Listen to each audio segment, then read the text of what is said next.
पश्चिम बंगाल में दूसरे चरण का मतदान 1 अप्रैल को है और पूरे देश की निगाहें नंदीग्राम में है।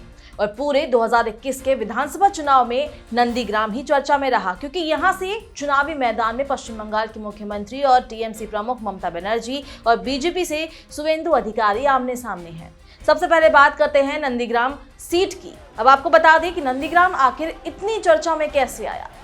साल 2007 में तत्कालीन पश्चिम बंगाल की सरकार ने सलीम ग्रुप को स्पेशल इकोनॉमिक जोन नीति के तहत नंदीग्राम में एक रसायन केंद्र यानी केमिकल हब की स्थापना करने की अनुमति प्रदान करने का फैसला किया। ग्रामीणों ने इस फैसले का प्रतिरोध किया, जिसके परिणाम स्वरूप पुलिस के साथ उनकी मुठभेड़ हुई, जिसमें 14 ग्रामीण मारे गए और पुलिस पर बर्बरता का आरोप लगाया। कई लेखकों, कलाकारों, कवियों और शिक्षा शास्त्रियों ने पुलिस फायरिंग का कड़ा विरोध किया, जिससे परिस्थिति पर अन्य देशों का ध्यान आकर्षित हुआ। इस घटना ने बंगाल की राजनीति के सारे सियासी समीकरण ही पलट दिए। इसके बाद के चुनाव में ममता बनर्जी ने 3 दशकों लंबे वाम मोर्चा की सरकार को उखाड़ दिया और तब से वो सत्ता पर काबिज है।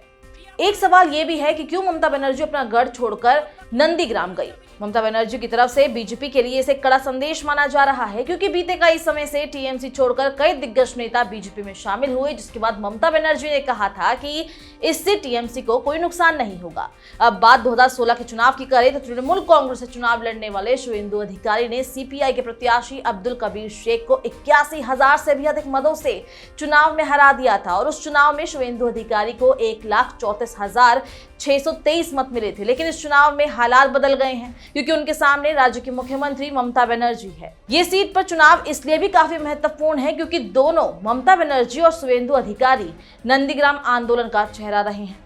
नंदीग्राम की टक्कर सीधे सीधे टीएमसी और बीजेपी के बीच है, यानी दीदी बनाम शुवेंदु। आपको बता दें कि जब ममता बनर्जी नामांकन भरने आई थी तो उसी दौरान नंदीग्राम में घायल होने के बाद ममता बनर्जी व्हील चेयर पर है। टीएमसी की तरफ से लोगों से भावनात्मक अपील भी की जा रही है। 29 मार्च को जहां ममता बनर्जी ने व्हील चेयर पर बैठकर 8 किलोमीटर लंबा रोड शो किया, ममता ने खुद कहा कि मैं 1 अप्रैल को वोटिंग होने तक नंदीग्राम में ही रहूंगी और वोटिंग के बाद यहां से जाऊंगी।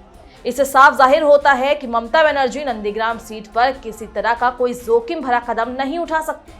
ममता के खिलाफ मैदान में उतरे शुवेंदु अधिकारी भी ऐलान कर चुके हैं कि वो ममता बनर्जी को 50,000 से ज्यादा वोटों से हराएंगे। वहीं तीसरी ओर कांग्रेस और लेफ्ट गठबंधन ने इस चुनाव में मीनाक्षी मुखर्जी को उम्मीदवार बनाया है। लेकिन अब देखना यही है कि दीदी यहां से जीतकर बीजेपी को झटका दे पाएगी या शुवेंदु अधिकारी अपनी सीट पर जीतकर दीदी को सबक सिखा पाएंगे। और इन सब सवालों के जवाब भी 2 मई को ही पता चलेगा, जब नतीजे सामने आएंगे। अगर आपको यह वीडियो पसंद आया तो इसको लाइक और शेयर कीजिए। देश और दुनिया की तमाम अपडेट्स के लिए हमारे दैनिक जागरण के YouTube चैनल को सब्सक्राइब कीजिए और बेल आइकन पर क्लिक करना ना भूलें।